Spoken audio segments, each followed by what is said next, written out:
Sa ating episode ngayong araw sa Papa Dudut Stories, ang kwentong pag-iibigan ay para lamang sa dalawang tao.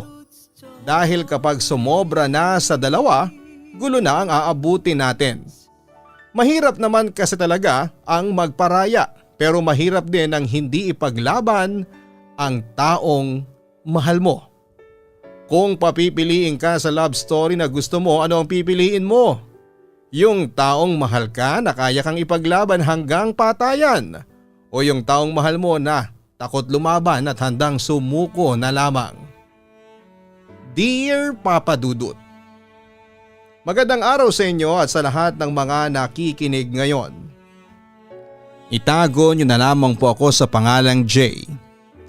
31 years old, taga Ilocos at ngayon ay nagtatrabaho sa isang spa dito sa Maynila.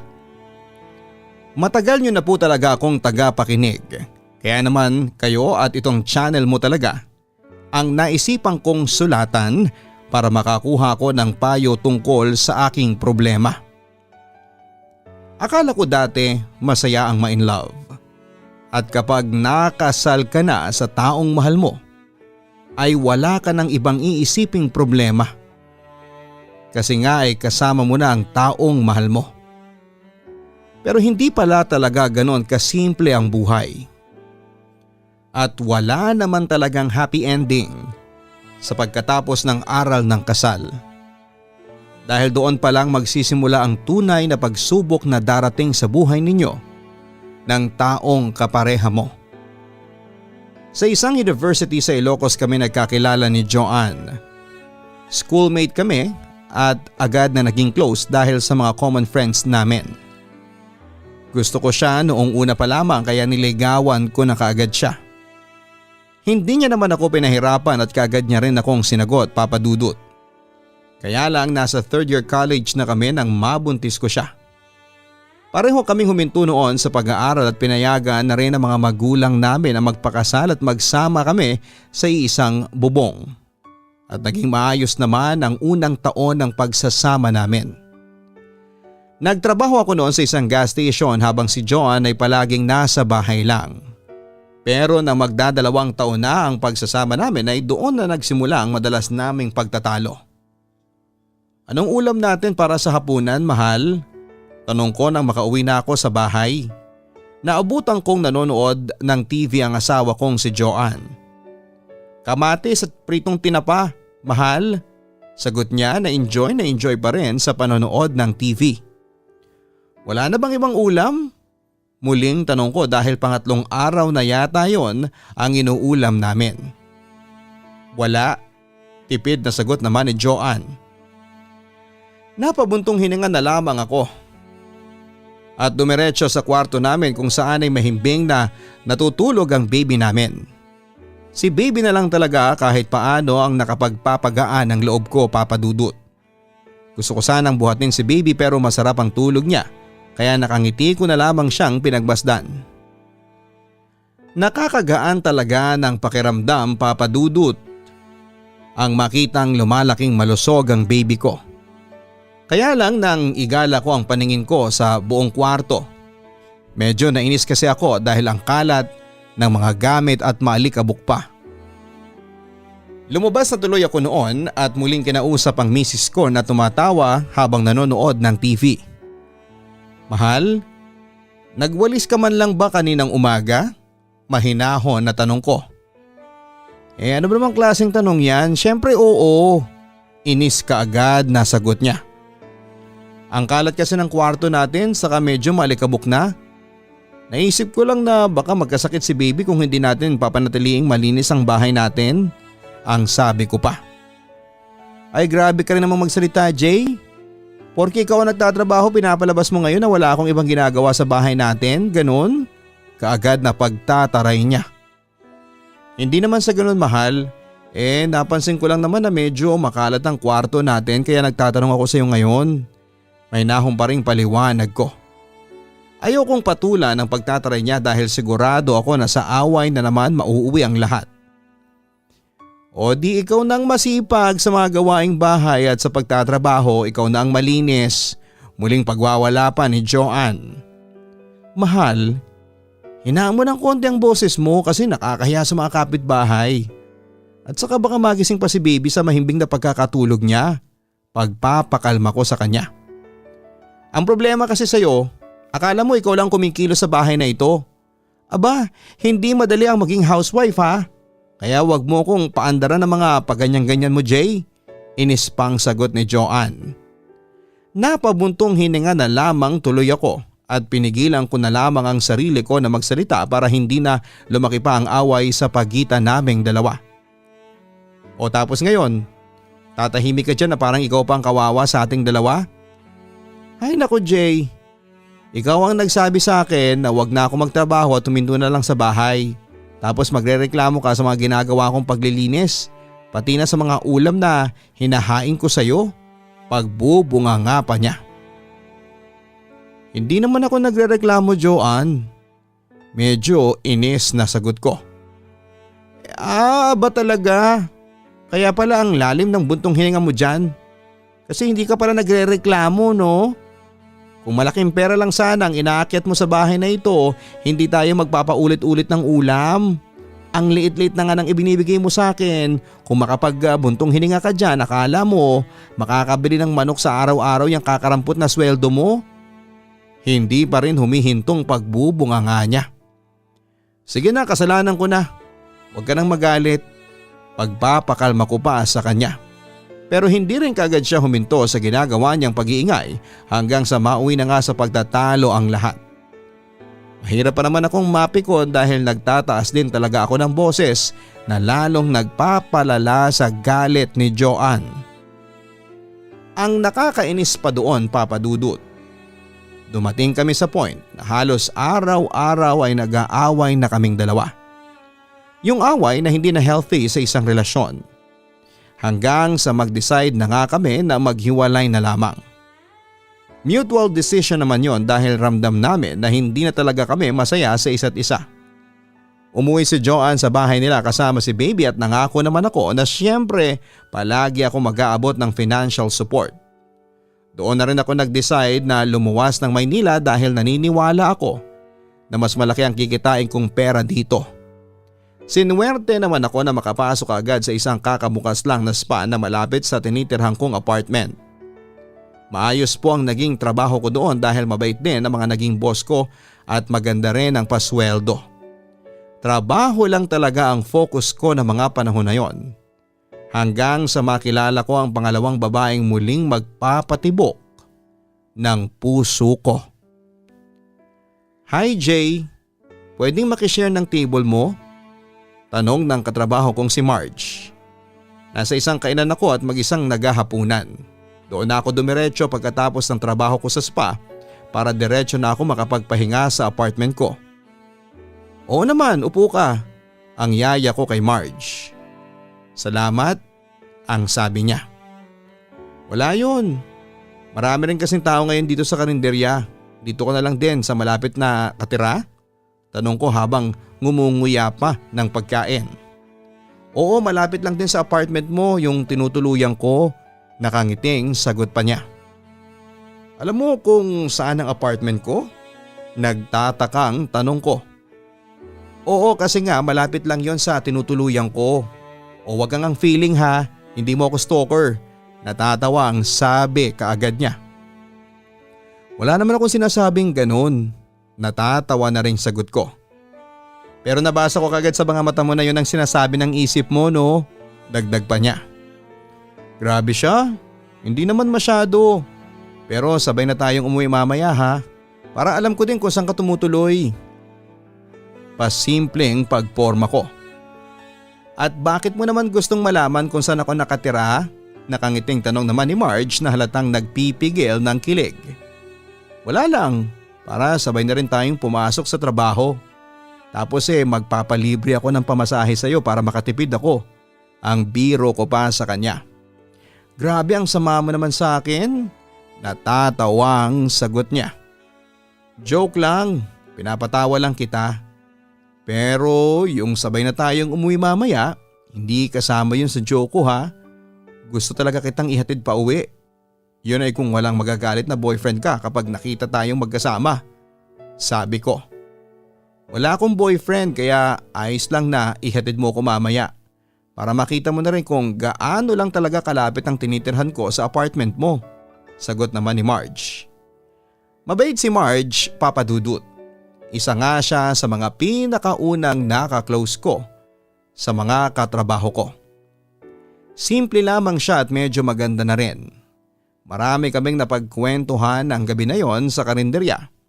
At pagkatapos namin kumain ay inihatid ko na nga siya sa inuupahan niyang kwarto na walking distance lang pala talaga mula sa apartment ko. Mula noon ay madalas na kaming magkasama pagkatapos o bago man kami pumasok sa trabaho. Mas nakilala namin ang isa't isa at tuluyan na nga siyang napalapit sa puso ko.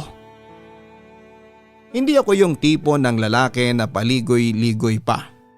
Kaya naman niligawan ko na rin noon si Marge at hindi naman ako nahirapan na pasagutin siya. Ayos lang din sa kanya kahit nakasal na ako sa ibang babae. Dahil matagal na rin naman daw kaming hiwalay ni Joanne. At dahil magkalapit lang din ang tinutuluyan namin sa isa't isa ay nag-decide na rin kaming magsama noon sa iisang bahay, Papa Dudut. Kaya lang, ewan ko ba kung bakit parang nagbabago ang ugali ng isang tao kapag nakakasama mo siya sa isang bahay. O sadyang yun lang talaga ang ugali nila na hindi ka agad natin nakita. Dahil nang magkakalahating taon na ang relasyon namin ni Marge, bigla na lang siyang naging moody. Kaya ko pang sakyan yon pero hindi na ang pagiging selosa niya na minsan pati trabaho namin ay naaapektuhan na. Hazel, para hindi ka malito at ma-short, dapat bibilangin mo sa kamay ng customer mismo ang sukli na ibibigay mo sa kanila. Turo ko sa bagong cashier sa spa na pinagtatrabahuhan ko. Naikot ko na kasi ang iba't ibang posisyon ng trabaho kaya naman kadalasan kapag may bagong staff ay ako na talaga ang pinagtitrain sa kanila ng boss namin. Sige, gagawin ko yan, nakangiting sagot naman ni Hazel. Tapos may kanya-kanya tayong password pagdating sa pagkakaha. Since hindi ka na nabibigyan ng sarili mong password ni na boss, etong sa akin muna ang gamitin mo. Pero ingat ka sa pagtanggap ng bayad at pagbibigay ng sukli kasi kawawa ako kapag na-short ang pera na iririmit ko mamaya. Natatawang paalala ko pa sa kanya. Hala, natakot naman ako bigla na humawak ng kaha ngayon, ang sabi pa ni Hazel. Ayos lang yan. Nakakakaba talaga sa umpisa pero masasanay ka rin lalo na kapag madalas ka nang naka-assign sa cashier. Basta kailangan na mag-focus ka lang palagi sa ginagawa mo. Kapag may personal kang problema, iwan mo sa labas ng spa. Tapos balikan mo na lang pagtapos ng shift mo. Paalala ko pa sa kanya. Alam mo, problema ko rin talaga yan. Nawawala talaga ako sa focus sa ginagawa ko kapag may problema kami sa bahay. Seryosong pagkukwento niya. Mas mahihirapan ka kapag dinala mo dito sa trabaho ang personal na problema mo. Mas mawawalan ka rin sa focus sa ginagawa mo sa trabaho kapag ganon. Basta kapag nalilito ka pa sa ibang task mo, kulbitin mo lang ako o kaya ang ibang staff dito sa spa. Mababait naman kaming lahat dito. Nakangiting sabi ko sa kanya. At ikaw ang pinaka mabait sa kanilang lahat. Ang papuri pa niya sa akin. Uy, hindi naman masyado. Pagtatanggi ko. Totoo kaya yun? Kasi nakwento sa akin ng ibang staff na nakausap ko na ikaw din daw ang nag-train sa kanila. At ang bait mo rin daw sa kanila. Dagdag pa niya. Ginagawa ko lang ang trabaho ko. Saka para mag-enjoy na rin habang nandito ka sa spa. Mas masarap magtrabaho kapag kasundo mo mga katrabaho mo. Nakangiting sabi ko. Sabagay, tama ka dyan. Pero thank you pa rin ha. Kahit ang slow ko sa pagkakaha, hindi mo ko sinusungitan. Nakangiting pasalamat pa niya. Hoy, ikaw babae. Pwede ba tigil-tigilan mo ang paglalandi mo kay Jay? For your information, my girlfriend na siya at ako yun. Okay? Biglang sugod naman sa amin ni Marge. Hindi ko naman nilalandi si Jay, nagpapasalamat lang ako sa kanya. Sagot naman ni Hazel. Anong hindi? Kunwari ka pa? Yung mga galawan at ngitian mong ganyan, alam na alam ko na yan ha. Galawan yan ng mga makakating higad na kagaya mo. Ayaw paawat pang dagdag ni Marge. Sumusobra ka na ha? Inis na sagot naman ni Hazel.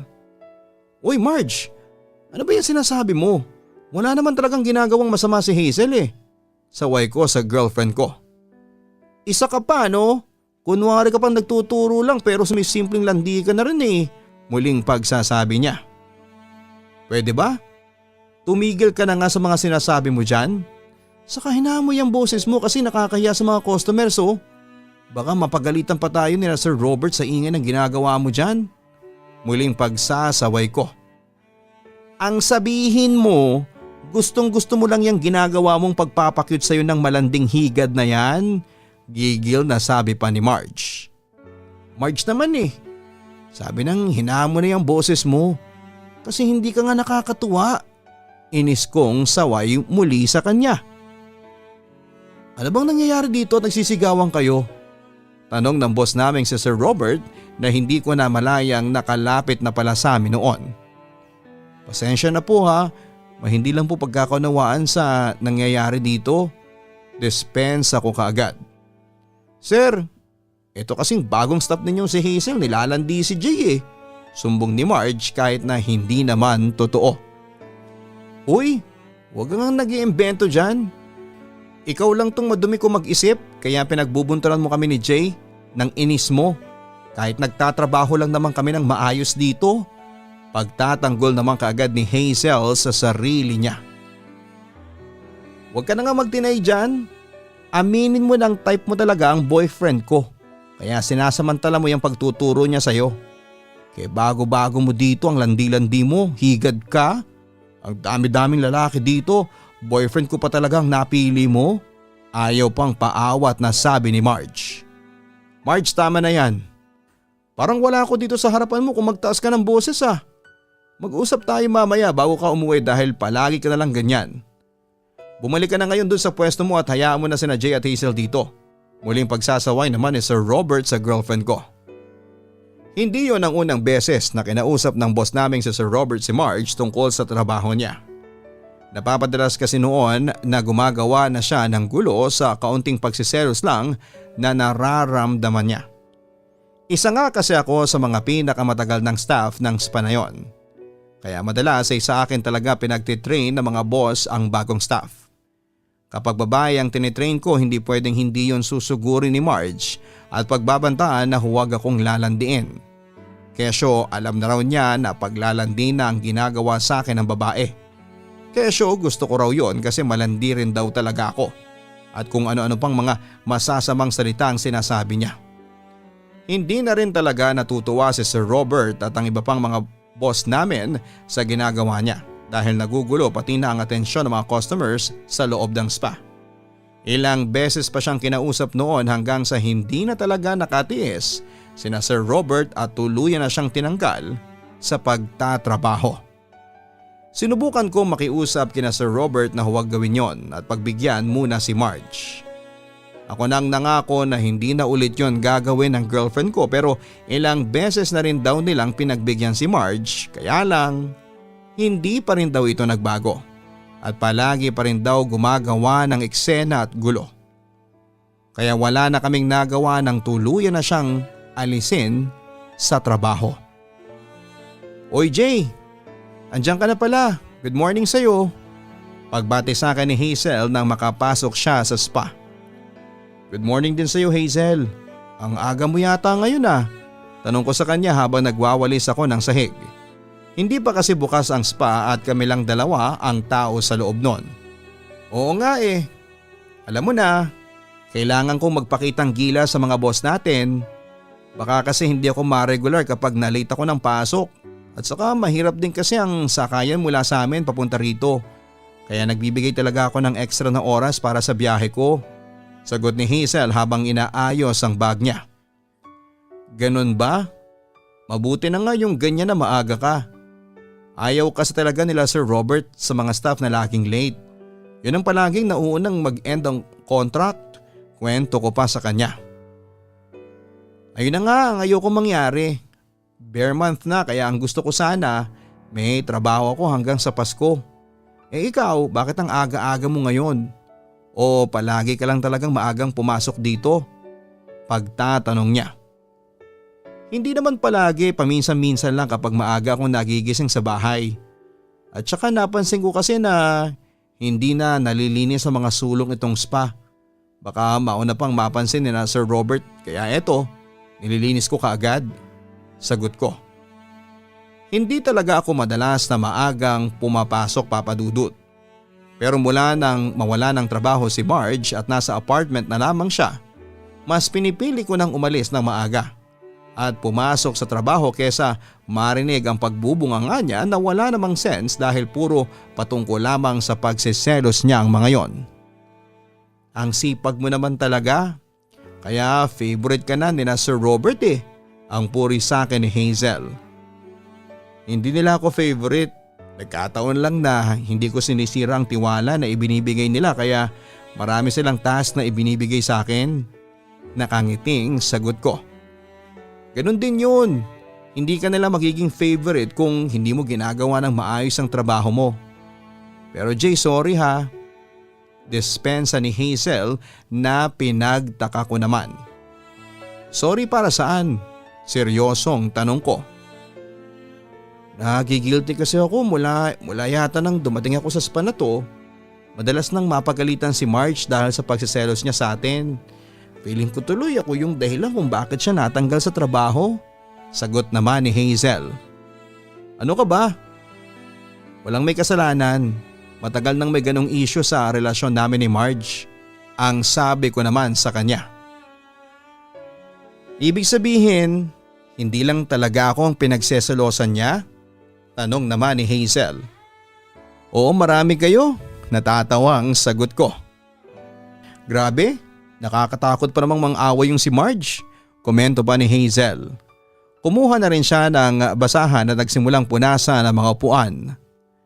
Sinabi mo pa. Kaya nga mas gusto ko pa dito lang sa trabaho kaysa makasama ko siya ng matagal sa bahay. Kasi palagi na lang niya akong pinababaunan ng mga galit at selos niya. Napapailing na pagkukwento ko.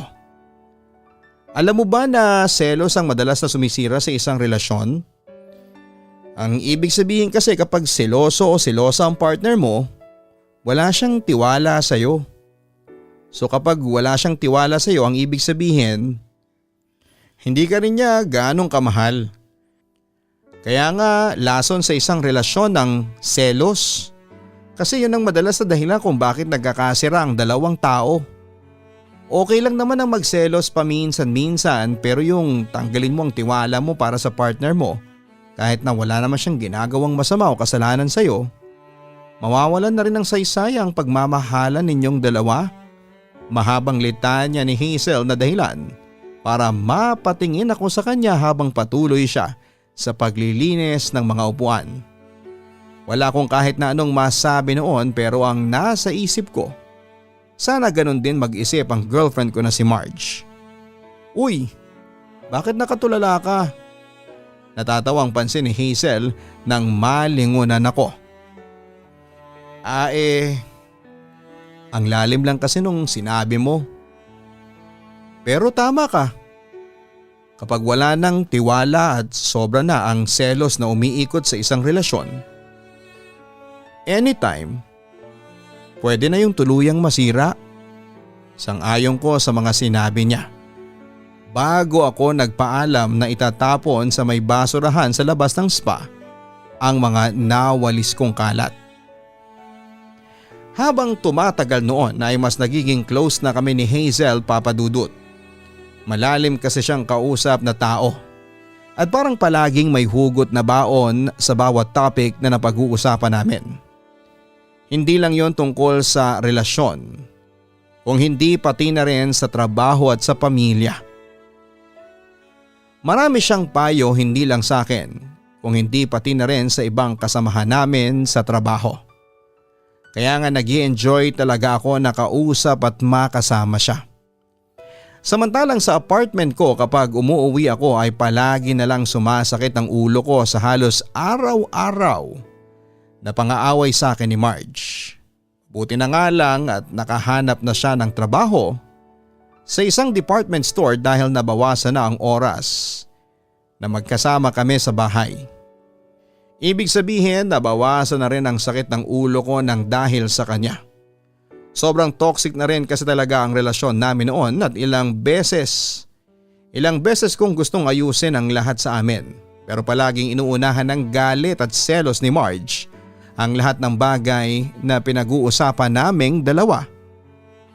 May mag-like lang na babae sa post sa Facebook ko, sasabihin kaagad niya na nilalandi daw ako.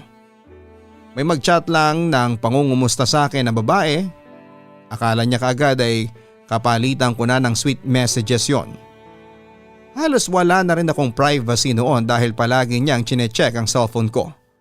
Mapa-text message o messenger man. Jay, gumising ka nga dyan. Pagising sa akin ni Marge na may kasamang hampas pa sa mga braso ko. Aray, sandali nga Marge, ano ba yun? Inis kong bumangon mula sa kama dahil palakas na ng palakas ang hampas ni Marge sa mga braso at balikat ko. Sino tong Kathy ha? Sino tong Kathy? Galit na tanong niya sa akin habang inihaharap sa pagmumukha ko ang cellphone ko na hawak niya. Oh, ano na naman ba yun? Naiinis na balik tanong ko sa kanya. Tinatanong ko sa iyo kung sino yung Kathy na nagko-comment sa profile picture mo. Pag-uulit pa niya. Nasaan ba? Akin na nga yung cellphone ko at hindi ko makita ng maayos. Kinuha ko ang cellphone ko dahil pilit yung inilalapit ni Marge sa mukha ko. Kinukusot ko pa ang mga mata ko para lamang makita yon ng mas malinaw. Ano? Huwag mong sabihin na bagong staff na naman yan ng spa na nagpapakyut sa iyo ha? Lahat na lang talaga Jay, gigil na sabi pa ni Marge. Kaklase ko lang to nung college, tingnan mo oh. Matagal ko na siyang friend dito sa Facebook ko. Saka pwede ba Marge? Wala naman siyang sinabi na kahit na anong paglalandi sa akin.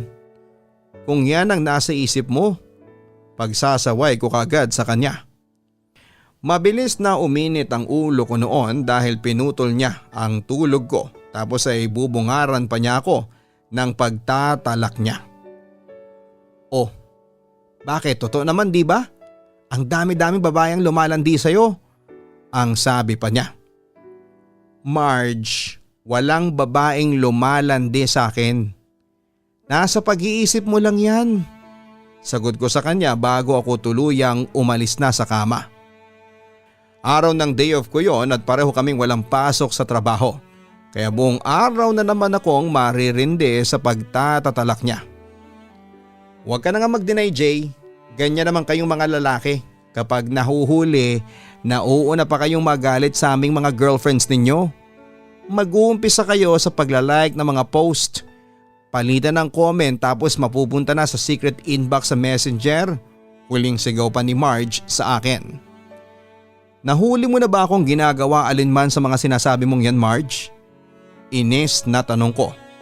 Bago ako pumunta ng kusina para magtimpla ng kape. Nakasunod naman kaagad siya na ayaw pa ring magpatalo. Hindi pa, kasi nga magaling ka magtago hindi ba? At mahuli lang talaga kita na may nilalanding babae. Nako! Anong gagawin mo? Hihiwalayin mo ako ganon? Putol ko sa mga sinasabi ni Marge dahil naririndi na talaga ako sa kanya. Oo, yun naman talaga ang dapat hindi ba? Yun ang dapat na ginagawa sa mga manluloko. Medyo nauutal na sagot niya. Pero hindi nga ako manloloko Marge, kahit kailan hindi kita niloko kaya pwede ba pagkatiwalaan mo naman ako kahit konti lang. Paano ko gagawin yun? Kung napakaraming malalanding babaeng higad ang lumalandi sa'yo. Pagbabalik tanong niya. Ni isang beses ba? May pinatulan ako sa kanila. Hindi ba wala naman? Kaya wala ring basihan yung mga sinasabi mo. Alam mo Marge, lahat na lang talaga ginagawa mong issue sa relasyon nating dalawa. Nakakasawa na, nakakapagod na. Madiing sabi ko sa kanya sa sobrang inis na nararamdaman ko. Palagi na lang kasi kaming ganoon sa pang-araw-araw. Palagi na lang siyang nagsiselos at palagi na lang siyang nangaaway. So nagsasawa ka na talaga? Gusto mo na makipaghiwalay sa akin ngayon? Paghahamon pa niya. Oo, okay na. Oo ang sagot ko sa tanong mo na yan dahil sawang-sawa na ako sa walang katapusang pagsiselos mo. Pasigaw na sagot ko. Jay, teka, wag naman ganoon. Bakit parang bigla mo na lang akong bibitawan? Biglang nahimasmasang tanong sa akin ni Marge na medyo naiiyak na. Yon ang unang pagkakataon na sinakyan ko ang paghahamon niya kaya alam niya na seryoso ako sa mga sinasabi ko. Sa paulit-ulit na lang tayong ganito eh. Palagi na lang ganito. Ilang beses akong nakiusap sa iyo na pagkatiwalaan mo naman ako kahit konti lang tapos ano? Eto ka na naman, mang-aaway ka na naman. Alam mo Marge, hindi tayo pwedeng palagi lang ganito. Kung wala ka pang tiwala ni katiting para sa akin, di tapusin na lang natin tong buwisit na relasyon na ito. Dahil pagod na akong suyuin ka at pakisamahan. Seryosong sabi ko sa kanya. Bigla na noong umiyak si Marge at pilit na nakikiusap na huwag kong ituloy ang pakikipaghiwalay ko sa kanya. Pero sobrang fed up na talaga ako noon, Papa Dudut. Ilang beses ko na siyang pinagbigyan at ang relasyon naming dalawa. Pero hindi naman siya nagbabago. Paulit-ulit lamang siyang bumabalik sa pagiging selosa niya.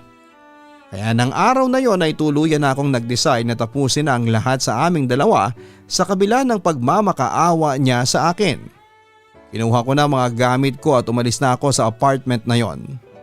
Mabuti na lang at hindi ako nahirapang makahanap ng kwartong uupahan na para sa sarili ko.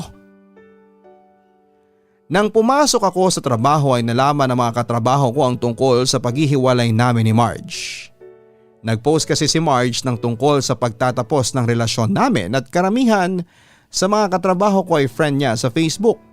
May iba sa kanilang natuwa dahil nakawala na raw ako sa toxic na relasyon namin ni Marge. Pero may iba na nalungkot din dahil alam nila na seryoso ako sa ex-partner ko. At isa nga sa mga nakisimpatya sa akin ay si Hazel. Kagaya ng dati Papa Dudut ay may mga payo siyang binigay na nakatulong para gumaan ang pakiramdam ko ng mga panahon na yon. Siya rin talaga ang madalas kong nakakausap dahil nakagagaan ng loob ang mga sinasabi niya sa akin. At pagkalipas ng 3 linggo umamin ako sa kanya na unti-unti nang nahuhulog ang loob ko sa kanya. Doon na rin sinabi sa akin ni Hazel na ganoon din ang nararamdaman niya sa akin. Siguro nga Papa Dudut ay masyadong mabilis ang lahat pero naramdaman ko na mas masaya ako nang magkaroon na kami ng relasyon ni Hazel. Mabuti na lang at pareho na tayo ng rest day babe. Ang sabi ko kay Hazel na kasabay ko naglalakad papunta sa may sakayan ng jeep. Oo nga eh. Saan kaya magandang mamasyal bukas? Tanong niya. Siguro magtagaytay na lang tayo at kumain ng masarap na bulalo. GCQ naman kaya siguro makakabiyahe na tayo ng maayos. Suggestion ko naman. Sige babe, gusto ko yan. Namimiss ko na rin kumain ng bulalo. Kaagad namang sang-ayon niya. So tama pala talaga ang hinala ko sa inyong higad ka? Nakabantay sa lakay ka lang talaga sa boyfriend ko? Tanong naman ni Marge. Sabay kaming napalingon ni Hazel kay Marge na nakatayo na pala sa may likuran namin. Marge? Usal ni Hazel. Marge, pwede ba? Huwag kang gumawa ng gulo dito. Saka isa pa hindi mo na ako boyfriend dahil 3 buwan nang tapos ang relasyon nating dalawa. Sagot ko naman sa kanya. Oo, tinapos mo ang lahat sa atin dahil sa malanding higad na Hazel na yan. Sigaw muli ni Marge. Hindi totoo yan. Dahil bago maging kami ni Jay, tapos na ang relasyon ninyong dalawa. Kaagad na sagot naman ni Hazel. At sa tingin mo maniniwala ako sa mga sinasabi mong yan? Panguuyam pa ni Marge. Wala naman akong pakialam kung maniwala o hindi dahil yun naman talaga ang totoo. Seryosong sagot naman ni Hazel. Marge, pwede ba umuwi ka na nga? Pinagtitinginan na tayo ng mga tao. Pagtataboy ko sa kanya. Alam mo, hindi ko maintindihan sa'yo, Jay. Hahanap ka ng ngalan ng babaeng ipapalit sa akin, yung babaeng may asawa at anak pa. Ano, hahayaan mo na lang na gawing kanyang kabit sa habang buhay? Pagtatanong ni Marge. Wala ka nang pakialam doon dahil buhay ko to. Sagot ko naman sa kanya. Paano ako mawawala ng pakialam doon basura tong pinalit mo sa akin? Iniwan niya ang asawa at anak niya dahil lang sa kabit niya. Sigaw pa ni Marge. Huwag kang gumawa ng kwento, Marge. Hindi mo alam kung anong tunay na nangyari kaya ingatan mo yung salitang binibitawan mo laban sa akin. Galit ring pagbabanta ni Hazel na halatang nasasaktan na sa mga sinasabi ni Marge. Huwag ka ring magsalita dyan dahil hindi ikaw ang kinakausap ko. Jay, hindi mo ba talaga nakikita? Tayong dalawa ang bagay sa isa't isa. Hindi ka bagay sa babae na yan na pinagsawaan at naanakan na ng ibang lalaki. Ang sabi pa ni Marge. Tumahimik ka na, Marge. Kahit na anong sabihin mo o gawin mo, hindi na ako babalik sa'yo. Hazel, tara na. Hinawakan ko na sa kamay si Hazel. Jay, sandali lang. Bakit kasi hindi mo maintindihan na hindi dapat ang babae na yan ang pinipili mo? Ako ang mas bagay sa'yo. Balikan mo na ako, Jay. Please, magbabago na talaga ako. Naiiyak na pagmamakaawa niya na humarang pa sa daraanan namin. Pero hindi na ikaw ang mahal ko, Marge. Kaya tumigil ka na sa ginagawa mo dahil kahit kailan hindi na ako babalik sa'yo. Sagot ko bago ko muling hinila si Hazel. Sige, iwanan mo ako pero sisiguraduhin ko na babalik ka pa rin sa akin, Jay. Babalikan mo ako kahit na anong mangyari. Tandaan mo yan. Sigaw pa ni Marge habang naglalakad na kami palayo sa kanya ni Hazel. Hindi rin kami kaagad tinigilan ng panggugulo ni Marge, Papa Dudut. Nagpo-post pa siya sa social media niya ng tungkol sa aming dalawa. Ang masama pa doon ay siniraan niya si Hazel na kaya raw nakipaghiwalay ito sa dating asawa ay dahil sa akin nakabit nito. Matagal ko na rin namang alam na kasal na si Hazel sa ibang lalaki at may dalawa na silang anak. Pero bago raw siya lumuwas ng Maynila at magtrabaho sa spa ay hiwalay na siya sa asawa niya. At ang mga anak niya ay nasa pangangalaga ng nanay niya sa probinsya. Kaya rin siguro mabilis na napalagay ang loob ko sa kanya dahil pareho kami nahiwalay sa asawa. Kaya hindi rin talaga totoo na ako ang dahilan kung bakit sila nagkahiwalay ng asawa niya. Mabilis namang kumalat ang kasinungalingang ginawa ni Marge sa mga post niya. Mas lumalayon nang isend niya ang post na yon sa mga nasa friend list ni Hazel. Sobrang naskandalo ang girlfriend ko at natakot na baka mas lalo pang kumalat ang kasinungalingan na yon at makarating sa pamilya niya na nasa probinsya. Kaya nakipaghiwalay na siya sa akin kahit ayokong pumayag. Pero nagpumilit siya dahil ayaw niya raw ng gulong ginagawa ni Marge sa buhay niya. Sinabi ko kaagad yon kay Marge, Papa Dudut, na sana ay maging masaya na siya at manahimik na dahil hiniwalayan na ako ni Hazel. Isang linggo ang lumipas at dinilit na ni Marge ang post niya na paninira kay Hazel pero pilit pa rin siyang bumabalik sa buhay ko. Sinabi ko sa kanya na hanggang pagiging magkaibigan na lang talaga ang kaya kong ibigay sa kanya. Yun lang at wala nang iba. Hindi rin ako huminto sa pagsuyo noon kay Hazel dahil mahal ko na talaga siya, Papa Dudut. Hanggang sa pumayag na siya na magkabalikan kaming dalawa. Ngayon ay maglilimang buwan na ang relasyon namin ni Hazel pero inililihim namin yon sa lahat. Wala kaming post sa mga social media account namin at hindi rin kami madalas na lumalabas. Hindi pa rin kasi humihinto si Marge sa pagpupumilit niya na bumalik sa buhay ko. At natatakot si Hazel na baka kapag nalaman ni Marge na nagkabalikan na kami ay muli itong manggugulo sa relasyon namin at muli siyang sisiraan sa ibang tao. Medyo lito pa rin ako sa dapat kong gawin, Papa Dudut. Gusto ko nang ipagmalaki sa lahat na si Hazel na ang girlfriend ko at mahal ko pero hindi ko magawa ng dahil sa ex kong si Marge. Sana po ay matulungan ninyo ako sa kung ano ang dapat kong gawin para magkaroon ako ng totoong tahimik at masayang relasyon na kasama si Hazel. Hanggang dito na lamang. Lubos na gumagalang, Jay. Mahirap bitawan ng taong ayaw kang iwanan. Hindi dahil sa gusto pa natin silang makasama kung hindi sila mismo ang ayaw bumitaw sa buhay natin.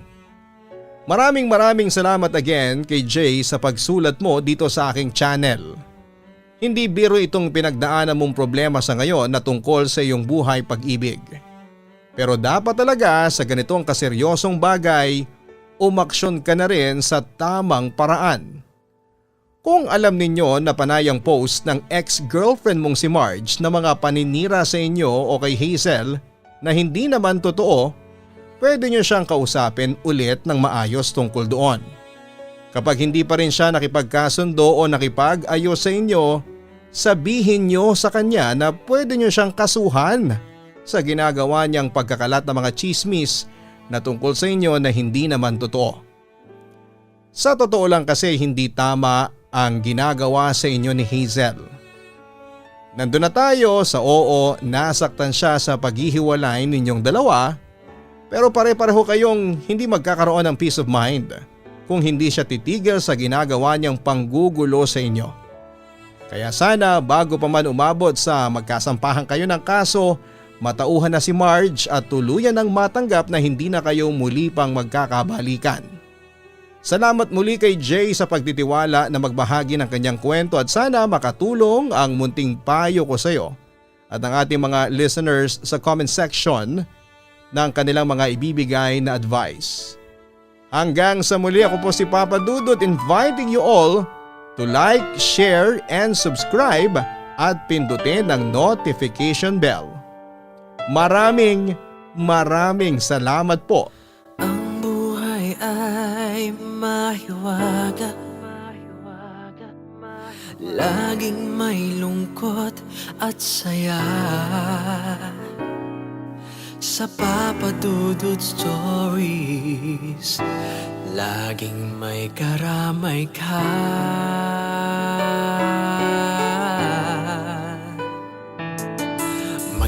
Problemang kaibigan, dito ay pakikinggan ka.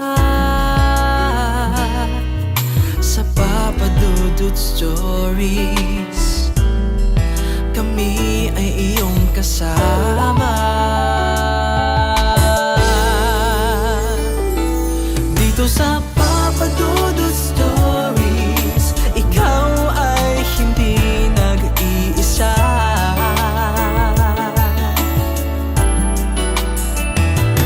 Dito sa Papa Dudut Stories, may nagmamahal sa'yo. Papa Dudut Stories, Papa Dudut Stories,